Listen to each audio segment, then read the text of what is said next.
Hello everyone, Patricia Warby, Alchemy Therapies, My Emotional Audit and Emotional Masterclass here. And actually today I'm going to be talking about something not directly related to the business of therapy, but to how I am producing materials now, educational materials, books, audios, blogs, and so on, about what I'm doing in the work I do.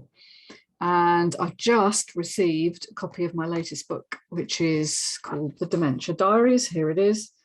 This is obviously the paperback copy. It's out on Kindle as well, but this isn't a sales pitch. This is actually going to be a very honest account of how I came to publish it. And I've recorded already a little sample about how my mum died in April 2021, and it spurred me on to maybe write a memoir, which this is, a memoir of her, and also a memoir of how we as a family coped with her gradual decline. So I'm not going to repeat that here. What I want to talk about here today is the process of writing this, which was, it had to be done in 7 days because it was part of a book challenge, which in itself is a really big thing, even though I have published before. I have 4 other books, but they're all quite scientific. They're quite technical. They have lots of references in. This is a personal account of going through the loss of a loved one, but like a living loss, if you like, over a number of years, losing the woman you knew to someone who looks like her, but doesn't have any of the same characteristics. She's childlike in some ways. And so it was a very tough book to write, actually, emotionally. I mean, it wasn't tough to write technically, but emotionally it felt really deep to uncover some of the real panic and struggle we had when she would ring at any time of the day and night and ask me impossible questions or state things that were clearly fantasy. But you can't disagree with someone who has dementia. You have to kind of learn to live with that and moderate what they're saying into accurate renditions. And I started writing it because I wanted to help other people going through that. And I also wanted to learn how to publish properly this time, because the 4 books I've written, which, by the way, I've been recently updating and amending all the stuff that I didn't know how to do when I published. I thought I knew how to publish a book. I learned all the technical stuff in terms of writing it, formatting it, indexing it, uploading it, and so on. But I realized how little I knew now about the marketing angle. And so this book, this one, is going to be done differently. And already there are some differences. And I wanted to talk about that in case of any of you are would-be publishers, self-publishers, because this is obviously a self-published book, using the wonderful technique of uploading. Self-publishing is now completely possible for anyone. You just upload it to Kindle, which is the Amazon imprint that does ebooks. And then you can also upload it to the same platform for a print version as well. They're very different and you have to format them very differently. But here are some of the things I learned, and I'm going to start with the most obvious. All right, the cover. Okay, so the cover, this isn't perfect. This was the proof copy I got sent, and you can see it has some issues. All right, first of all, it's not very sharp. The image is not very sharp. And I was aware at the time that might be an issue, but I was told not to worry about it because it was just below the threshold that was supposed to be acceptable. And so I just reduced the size, which is why you've got a border around it when you shouldn't have. And I found now a way to sharpen, and there's an online program that will do that for you. There are various ones, you just Google it. But I didn't have time in 7 days to finalize all that. So the first thing I've done in the updated version is I've redone the cover so that it's now sharp. And the second thing I've done is revise the description according to the kind of recommended ways of doing descriptions now. What not to do, what I did from my first 4 books before I revised them, was to upload a load of text, which I thought, yeah, that describes my book really well, because I've written descriptions in the past over, many years. Descriptions, my bio is a description, it's a description of me. And I thought you just did a description that way. Well, no, apparently there's a real technique to it, and you have to have a headline, and you have to have a question, and then you have to have social proof, and then you have to have bullet points as well. Bullet points are the bits that people scan when they're looking to buy a book. And then at the end, you have to have what's called a call to action, which is where you say, if you want to discover XYZ, download or click add to cart or whatever. And so those are the kinds of structures that I'm learning, and I'm amending them for all my books. I've just done that this morning, so that never again will you be overwhelmed with a block of text without formal punctuation. Now, partly that was to do with the way KDP, which is Amazon's online auto program that allows you to self-publish, they didn't allow formatting. And to do formatting, you had to go through hoops to create it in code and upload it as source code. But thankfully, they've revised that now, and you can actually put standard formatting in, like bullet points, underline, italic,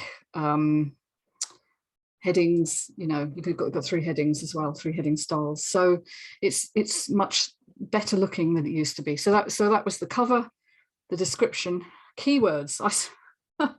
Here's another piece of information that I didn't realize. So keywords are 7 elements that people might type in to find you. And I guess I just thought, what would I type in? And I just put those as keywords. So there were things like healing and health and self-help and things like that. Obviously for this one, it was dementia, very obviously. But that's not really what keywords are.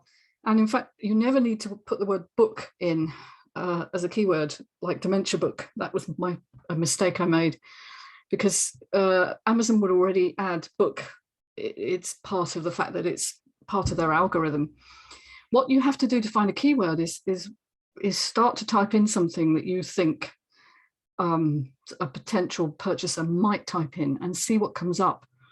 And the higher up in the list they come up, the more likely they are to be searchable terms. And so for this one, for instance, dementia memoir came up 3 or 4, and I thought, oh yes, it's a memoir. Of course it is. It's not a book for dementia sufferers. It's also dementia for carers, and that was another potential keyword that came up, dementia for carers. And I was really pleased that I finally worked out what the keyword sort of hierarchy meant and why they're so important, because they're one of the major ways that the algorithm will help people find your book. The other thing, which is really, really key, is the number of reviews you have. And here I really fell down. When I first launched my books, my most successful book, which is the first one I ever did, which was The Scar That Won't Heal, I think I have about 10, 11, 12 reviews, I think. And I know I asked my friends, and I put it on Facebook, and I asked for people, but I had no formal mechanism for getting reviews. And really the idea is that you offer it for free to people, and you get them to, guarantee that they're going to send you a review or put a review up there. They have to be verified purchasers. So you can't just have anyone review your book, and you can't put up your own. You have to have people that have already bought it. So the best way around that is to offer it for free for a limited period.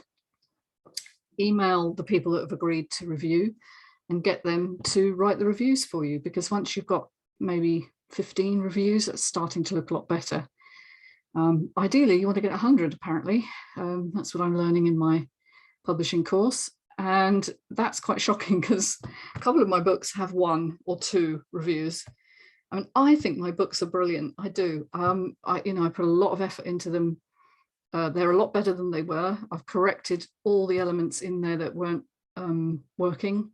So, I've indexed now. I've got all the spell checks been done. The grammar's been, changed.